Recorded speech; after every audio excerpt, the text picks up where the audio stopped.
주의 옷에 손을 대니라는 제목으로 함께 은혜를 나누려고 합니다. 올해 추위는 참 매섭습니다. 작년 12월부터 제가 아는 목사님의 말씀을 빌려오자면, 당신께서 남양주 진접에 이사 온 해로 가장 추운 해라고 이렇게 말씀을 하시더라고요. 우리는 어떤 옷을 입고 덮어도 추울 수밖에 없습니다. 이 세상에 어떤 옷을 덮어도 우리는 부끄러울 수밖에 없습니다. 그러나 주님의 옷을 우리가 덮을 때, 주님의 옷을 입을 때 우리의 부끄러움은 가려지게 됩니다. 우리의 모든 삶이 주의 위로와 평안으로 덮어지게 됩니다. 그래서 저는 기도합니다. 주님, 긍휼의 옷을 덮어주시길 원합니다. 우리 교회와 우리 성도님들 가정에 주의 옷을 덮어주소서. 주님의 옷이 아니고는 우리를 덮어줄 사랑의 옷이 이 세상에는, 우주에는 없습니다. 주님의 옷이 아니고는 우리가 편안하게 잠을 잘 수가 없습니다. 어떤 곳에서도 우리는 평안한 단잠을 잘 수 없습니다. 그런데 주의 흘리신 보혈의 옷으로 덮어주시면 우리는 평안하게 단잠을 잘 수가 있습니다. 우리의 마음 속에 여유가 생기고 마음의 평안이 찾아옵니다. 우리는 주님의 덮어주시지 않는 한 우리는 언제나 목마른 사슴이 물을 찾음 같이, 그리고 마치 바닷물을 먹는 것처럼 끊임없이 목마르게 살 수밖에 없습니다. 아무리 좋아도 더 좋은 것을 갖고자 합니다. 아무리 높아지려고 해도 더 높아진 것을 추구합니다. 잘 살아도 더 잘 살려고 전투적으로 살아갑니다. 더 좋은 차 타는 사람 되면 여러분 눈이 번쩍 트입니다.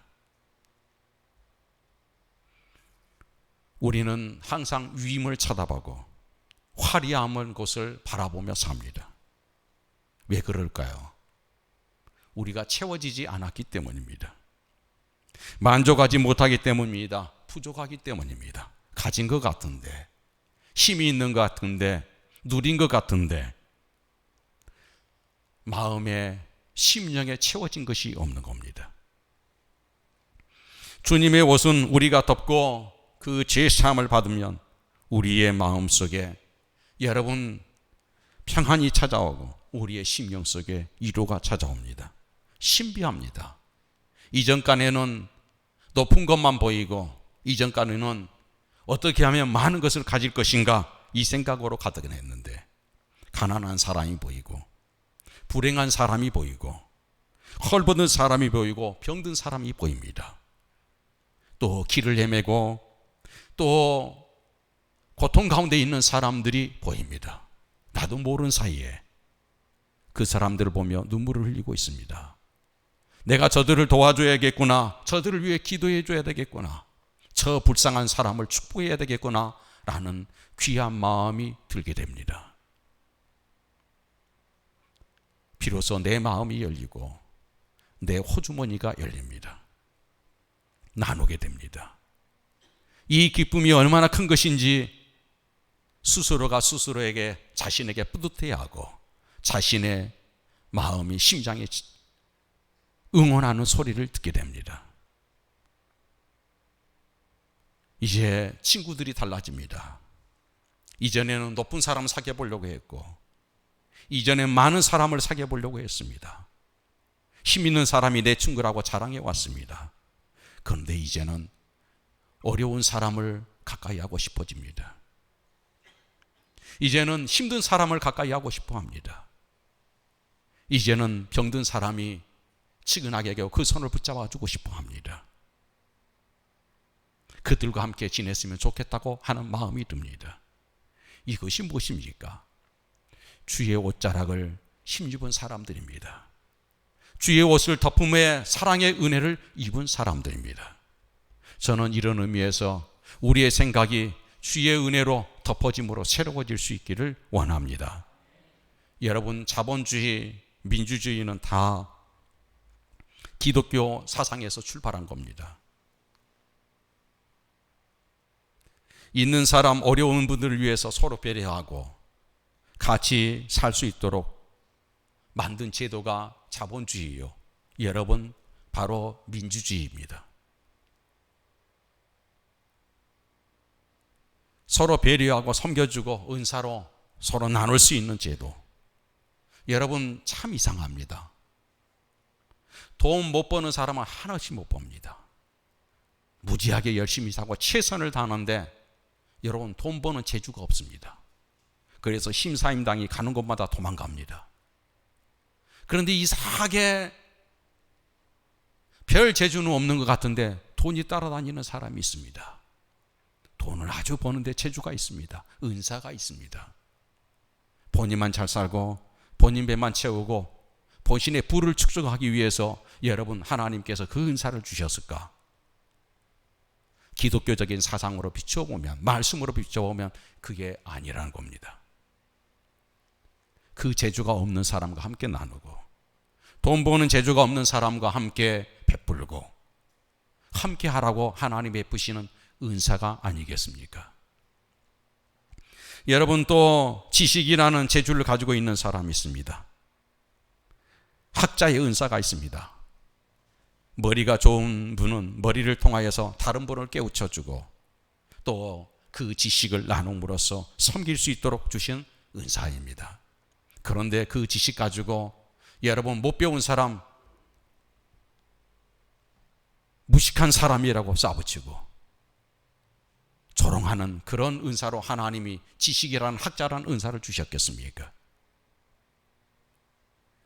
하나님은 우리의 공동체를 통해서 베풀고 나누고 함께 섬길 수 있는 그런 공동체로 하나님이 은사를 주신 것입니다. 나만 잘 살고 나만 잘 먹고 나만 여러분 유식해지고 나만 부유해주는 그런 사상, 그것은 바로 기독교 사상이 아닙니다. 하나님의 나라는 그런 것이 아닙니다. 연약한 사람과 부족한 사람과 못 배운 사람과 섬기면서 함께 사는 세상, 함께 걸어가는 세상이 바로 교회의 모습이고 저 천국의 모습이고 오늘 이 시대에 변화해야 될 아름다운 하나님의 세상일 줄 믿습니다. 사랑하는 성도 여러분,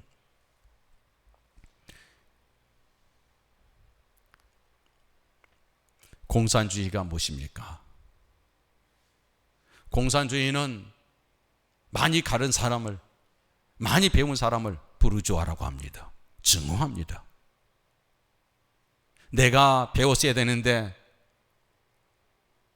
내가 많은 것을 가졌어야 되는데 내 것을 빼앗아갔다고 하는 사상이 공산주의입니다. 그래서 그들은 강제적으로 취하고 혁명을 일으켜서 동일하게 나눠버리려고 합니다. 참 어처구니 없습니다. 그러나 여러분, 나눔이라는 생각에서는 어떻게 보면 성경의 생각과 다르지만 아닙니다. 하나님의 은혜에 감사해서 나눠야 합니다. 하나님이 내게 주신 거 감사해서 내놔야 합니다. 하나님이 내게 베풀어 주신 거 감격해서 여러분 나누는 것입니다. 미국을 여러분 보십시오. 미국의 여러분 마이크로소프트사 회장 여러분 빌 게이츠를 보시면 압니다. 천문학적인 돈을 계속해서 내놓습니다. 기부합니다. 여러분, 그 사람이 돈이 많으니까? 아닙니다. 돈 많은 사람이 돈의 욕심이 더 많습니다. 그런데 이분은 매년마다 엄청난 액수를 기부합니다. 가난하고 힘든 사람들, 병든 사람들, 어려운 사람들과 나누고 싶어 하는 것입니다. 여러분, 미국에는 큰 부자들이 많습니다. 그런데 그 나라가 상속세가 우리나라에 비해서 턱없이 여러분 적습니다. 상속세가 적습니다. 정부에서도 여러분 상속세를 많이 매기지 않습니다. 그래 하루는 정부에서 이런 조치를 짜면 우리 상속세 없애버립시다. 그때 여러분 미국의 큰 부유한 사람들이 뭐라고 했습니까? 아닙니다. 상속세를 올려주셔야 됩니다. 어렵고 힘든 사람들, 가난한 사람들, 고통당하는 사람들을 나눠줘야 합니다. 우리에게 상속세를 더 많이 물려주십시오 하는 게 미국입니다. 미국의 부유한 사람들이요, 기업가들입니다. 왜 그럴까요? 바로 그들에게는 바로 이 기독교 사상, 성경의 사상이 있는 겁니다. 내가 가진 것은 나만을 위한 것이 아니라, 내 가정만을 위한 것이 아니라, 내 후손만을 위한 것이 아니라, 이것은 나로 하여금 베풀고 나누고 섬길 수 있도록 주신 하나님의 은사라는 것입니다. 이 마음이 오늘 우리에게도 여러분이 있을 수 있기를 바랍니다. 내가 그렇게 부유하지 못하고, 내가 많은 것을 갖지 못하고, 내가 힘을 갖지 못했다가 아닙니다. 내가 가진 곳에서 조금씩 나누는 거, 내가 가진 곳에서 마음을 나누는 거, 여러분 위해서 기도해 주는 거, 아픈 사람의 손을 잡아주는 거, 이것이 바로 나눔입니다. 이 마음이야말로 성경을 따라가는, 하나님의 말씀을 따라가는 여러분 그리스도인의 걸음인 줄 믿습니다. 기독교는 같이 살자는 겁니다. 함께 가자는 것입니다. 여러분, 제일 정말 완벽한 것은 무엇입니까? 나 죽고 다른 사람 살리자는 겁니다. 그게 예수님께서 보여주신 우리의 여러분 모습입니다. 함께 살도록 여러분 성경은 끝없이 우리에게 가르쳐주고 있습니다. 에베소서 4장 32절에 보면 서로 친절하게 하며 불쌍히 여기며 서로 용서하기를 하나님 그리스도 안에서 너희를 용서하심 같이 하라고 합니다. 갈라디아서 5장에 보면 내 이웃 사랑하기를 내 자신같이 하라고 말합니다. 빌립보서 2장 2절에는 마음을 같이하여 같은 사랑을 가지고 뜻을 합하여 한 마음을 품으라고 합니다. 이것이 주님의 주신 마음입니다. 우리는 이렇게 살아가야 합니다. 이렇게 살아갈 때 내 여러분 마음속에 심령이 내 자신을 응원하게 되고, 그리고 내 삶의 의미를 찾게 될 것이고 보람 있는 길을 걸어가게 되는 겁니다. 언제까지 여러분 남만을 의식하고, 언제까지 다른 사람에게 보이려고 여러분 살아가려고 합니까? 내 마음이 내 자신을 응원하지 못하고, 내 마음이 내 자신을 칭찬해 주지 않는데 어떻게 여러분 행복할 수 있겠습니까? 그런 삶은 오늘 성경적인 삶이 아닐 뿐더러 내 자신을 위해서도 불행한 겁니다. 우리 내 자신이 내 자신을 응원해 줄 수 있는, 그래서 내가 행복하다고 감사하다고 말할 수 있는 그런 삶을 여러분 살아갈 수 있기를 바랍니다. 사랑하는 여러분, 우리나라도 참 여러분 좋지 않는 하나의 생각들을 가지신 분들이 계십니다. 돈 많은 사람들은 다 욕하고 사기쳐서 그런다, 불법 행해서 그런다, 이렇게 여러분 매도하는 분들이 많이 있습니다. 대기업도 그래서 별로 여러분 색안경을 끼고 보는 분들도 계십니다. 여러분 한번 생각해 보십시오. 저도 세금을 내는데 여러분 제 한 끼 먹을 두 끼 먹을 세금밖에 안 됩니다. 살 수도 없습니다. 나라가 지탱해야 가려고 하면 국방력도 있고 전투기도 여러분 탱크도 있어야 되고, 또 우주로 날릴 여러분 로켓도 있어야 됩니다. 경찰도 있어야 됩니다.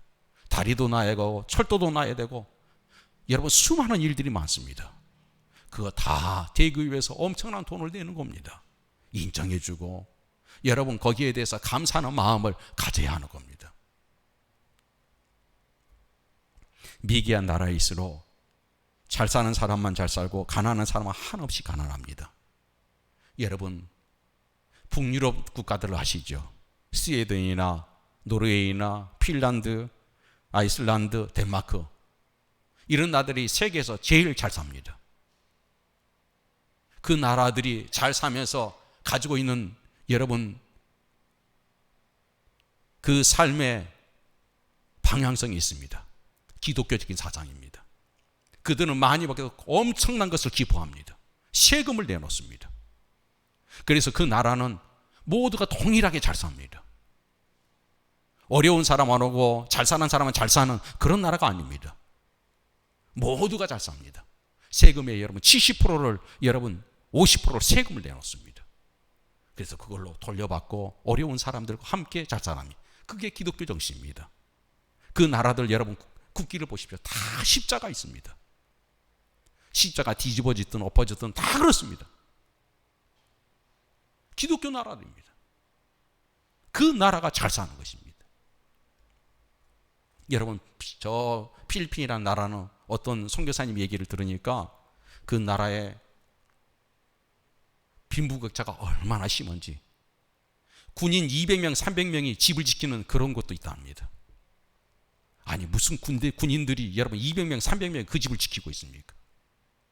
없는 사람은 하루에 한 끼도 힘들어서 연명하며 살아가는데 하나도 기독교적인 여러분 성경적인 삶이 하나도 없는 겁니다.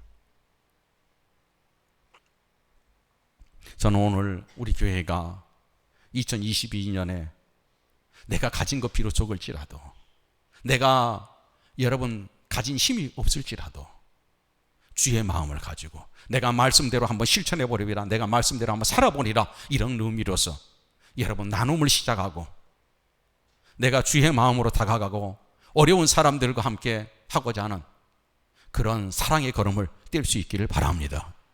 그러므로 안에 여러분 행복하실 겁니다. 내 심장이, 내 마음이 내 자신을 응원해 주는 그런 행복한 삶을 살 수 있을 겁니다. 이제는 더 이상 다른 사람에게 보이려고 하고 다른 사람으로 인해서 내가 여러분 칭찬을 받고 다른 사람이 참 대단하다고 하는데 내 마음이, 내 심장이 나를 응원해 주지 않는, 그래서 괴롭고 공허한 그런 인생을 여러분 우리가 언제까지 살아야 되겠습니까? 오늘 본문 말씀에 보면 마가복음 5장 25절로 20절에 12회를 혈증으로 알아본 한 여자가 있습니다.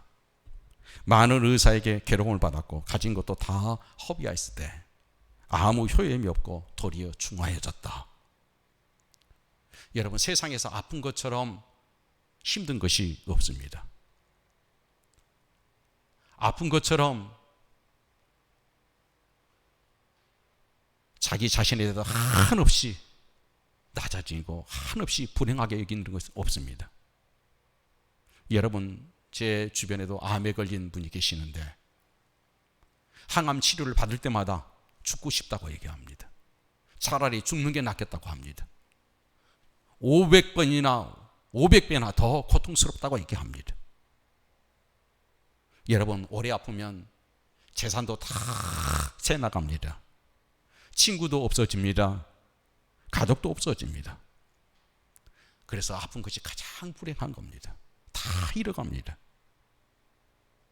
그들에게는 우리가 가지고 있는 일상에 소망이 없습니다. 우리는 이 소망도 있고 저 소망도 있고 많은 것을 누리면서 다른 사람과 비교해서 모자란 것을 소망을 갖습니다. 그런데 그분들은 소망이 딱 하나입니다. 이 질병에서 제발 고침을 받았으면 좋겠다. 이 병마에서 내가 해방받았으면 좋겠다는 오직 그 한 가지의 소망을 가지고 하나님 앞에 나갑니다.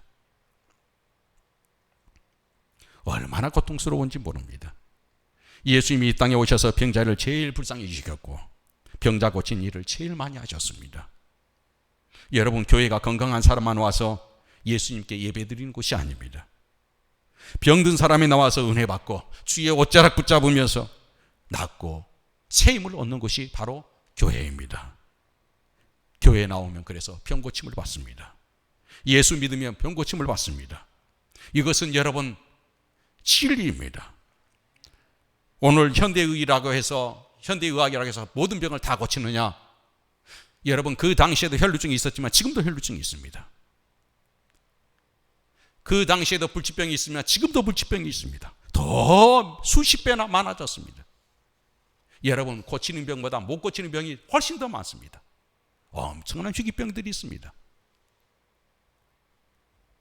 그러나 우리는 예수님의 이 마음을 붙들고 어렵고 고통당하고 힘든 사람들, 아픔 가운데 있는 사람들을 위로하고 그들을 위해서 기도해주고 축복하는 주의 마음으로 여러분과 제가 돌아갈 수 있기를 바랍니다. 주님 믿고 나가면, 기도하면 저는 분명히 고침을 받았고 분명히 하나님의 은혜를 입게 될 줄 믿습니다. 혈중 여인 이제는 더 이상 소망이 없었습니다. 27절 28절에 보십시오. 예수의 소문을 듣고 무리 가운데 끼어 뒤로 와서 그의 옷에 손을 대니 이는 내가 그의 옷에만 손을 대어도 구원을 받으리라 생각함이라. 이 여인은 예수 그리스도의 소문을 들었습니다. 예수님 우리의 병을 고치시는 능력의 주님이다 라는 소문을 들었습니다. 그분은 못 고치는 병이 없다는 그 소문을 들었습니다. 저는 여러분이 예수님에 대한 좋은 소문을 들을 수 있기를 바랍니다. 여러분 전능하신 하나님에 대한 소문을 듣기를 바랍니다. 말씀으로 통로해서 여러분이 소문 듣기를 바랍니다. 주의 옷자락만 잡으면 내가 어떤 문제도 해결될 수 있다는 이 믿음을 갖기를 바랍니다. 사랑하는 여러분, 여러분 또한 교회에서 좋은 소문 듣기를 바랍니다. 여러분이 좋은 소문 들어야 여러분의 인생이 밝은 빛이 비춰집니다. 교회에 좋은 소문 많은데 꼭 좋지 못한 소문을 가슴에 안고 여러분 끙끙이면서 좌절하고 실망하며 살아가는 사람들이 있습니다. 불행한 일입니다. 좋은 소문만 여러분이 안고 살아갈 수 있기를 바랍니다. 지금까지 이 여인도 사람의 옷을 잡고 의사의 옷을 잡고 여러분 친지의 옷을 잡고 매달려 봤지만 해결된 게 아무것도 없었습니다. 그러나 오늘 마지막으로 예수님의 옷자락을 붙잡았는데 그 인생의 새로운 시작이 이루어졌습니다. 그렇습니다. 답은 이것입니다. 우리가 모든 것 다 제쳐놓고 주의 옷을 붙잡는 것입니다. 여러분이 예수님의 옷을 붙잡는 귀한 은혜가 있기를 축복합니다. 이 여인의 연약한 손에 오늘 하나님의 은혜가 흘렀습니다. 오늘 예수님의 능력이 나갔습니다. 여러분 29절에 보십시오.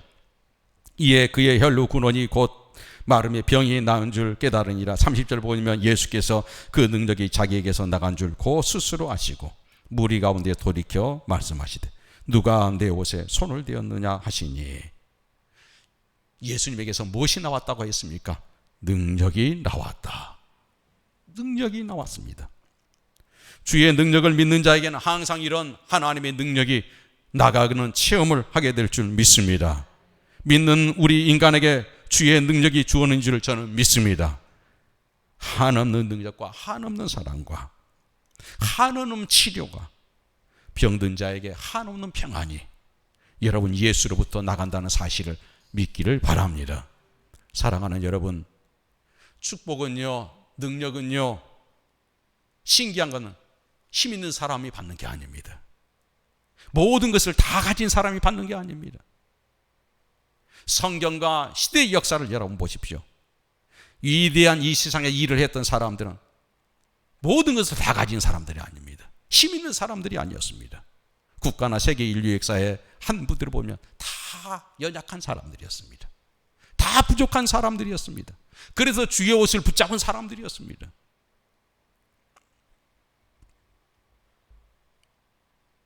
사랑하는 여러분, 미국의 니컨 대통령이 하루는 모독이라는 자신의 친구를 백악관으로 초청을 했습니다. 그리고 친구와 저녁을 함께하고 차를 나누고 친구는 옆방으로 보내고 대통령은 진부실에 앉았습니다. 그런데 옆에서 친구가 보니까 모독이 보니까 기도하는 소리가 들리는 겁니다. 울면서 기도하는 소리가 들리는 겁니다. 가만히 들어보니까 주여, 이 린컨이 저는 아무 능력이 없습니다. 저는 힘도 없습니다. 저는 부족합니다. 이렇게 고백하더라는 겁니다. 여러분, 링컨 대통령의 취임 살려봐도 그렇습니다.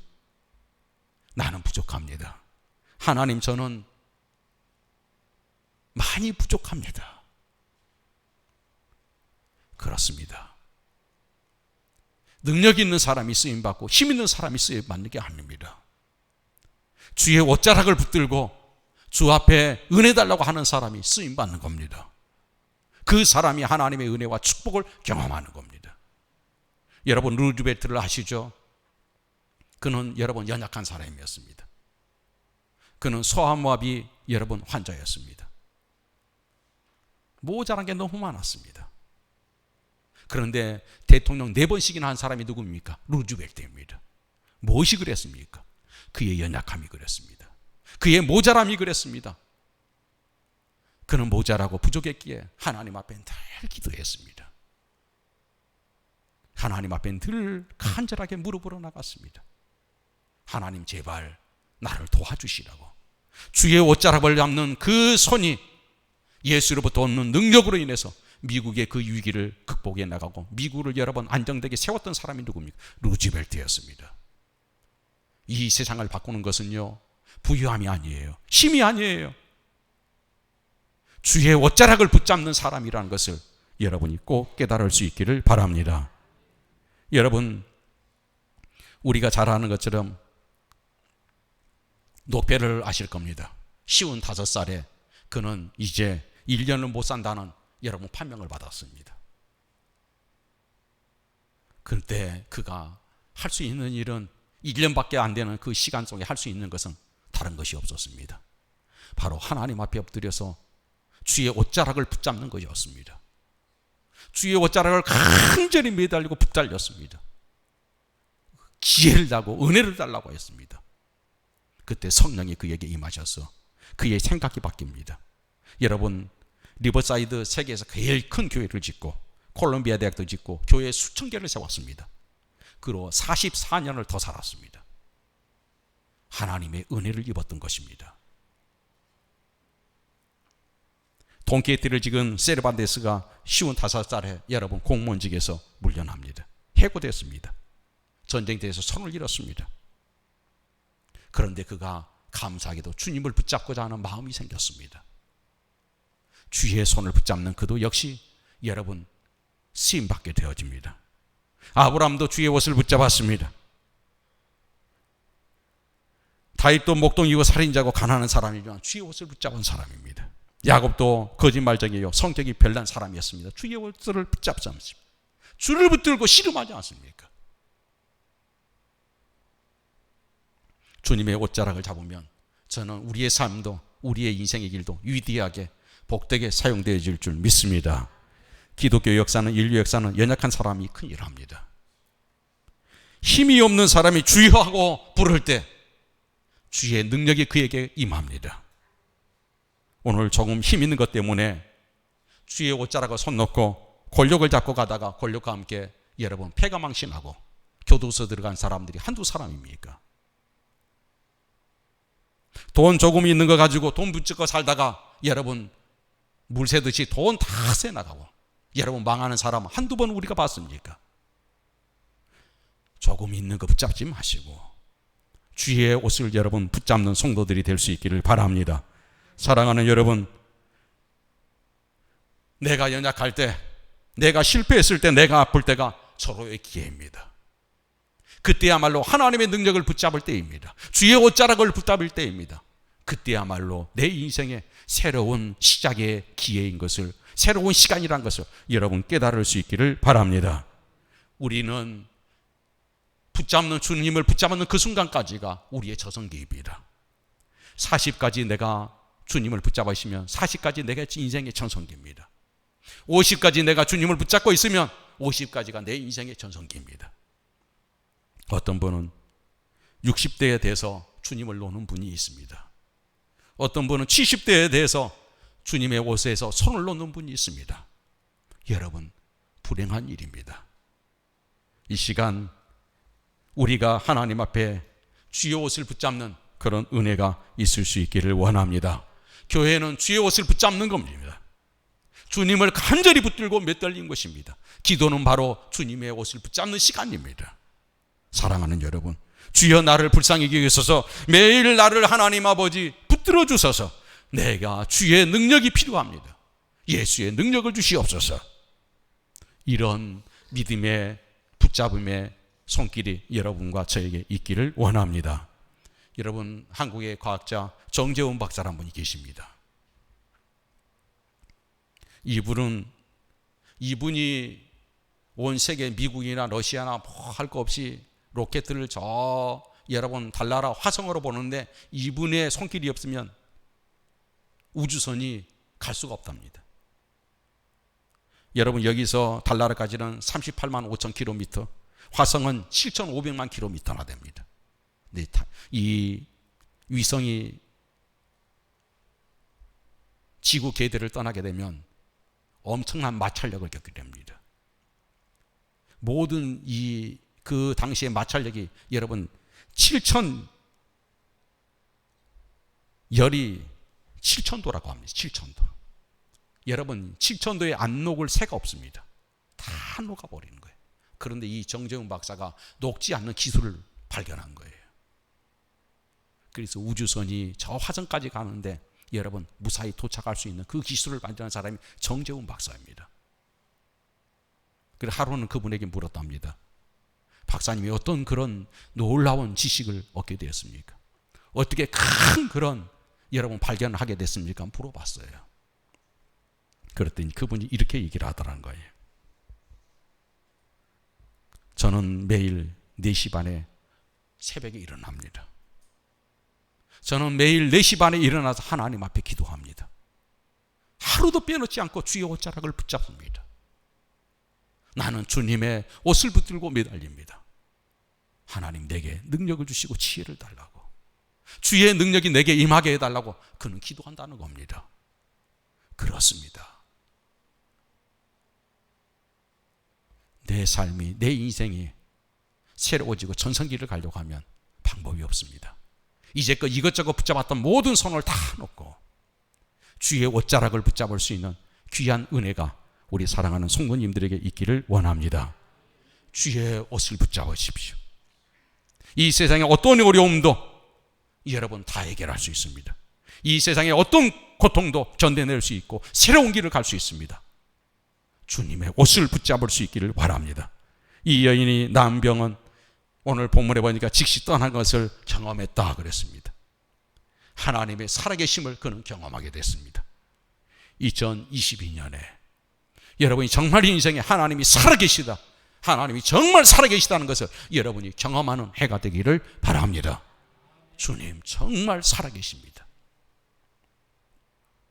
우리 교회가, 우리 대한민국이, 우리 가정이 하나님 살아계심을 경험하려고 하면 우리 지금이 절호의 기회입니다. 팬데믹으로 코로나로 인해서 온 세계가 어렵고 더 어려워질 겁니다. 지금이 기회입니다. 지금 주의 옷자락을 붙잡으면 이 어려움과 이 고난 가운데 하나님은 우리를 지키실 것이고 내 인생을 하나님께서 가장 황금기로 만들어 주실 수 있는 한 해가 될 줄 믿습니다. 지금입니다. 지금 주의 옷자락을 붙잡으시고 지금 깨어서 무릎을 꿇고 주여, 야곱이 야복강에서 주의 옷자락을 붙잡았던 것처럼 오늘 우리가 그 10년 그 자리에 야복강에 간다고 하면 우리의 걸음은 정말 하나님께서 특별하게 세우시고 특별하게 계획하신 한 해로 우리를 축복하실 줄 믿습니다. 우리 모두 다 그 자리에 함께 서갈 수 있기를 소원합니다. 기도하겠습니다. 하나님 아버지 감사합니다. 오늘도 저희를 사랑하여 주시고 인도해 주신 것 감사합니다. 주여 영광 받으시고 주의 국률과 자비를 베풀어 주시옵소서. 이제 주의 옷자락을 하나님 붙잡고 이 손을 놓지 않도록 하나님 인도해 주시옵소서. 예수님의 이름으로 간절히 기도 올려나이다. 아멘.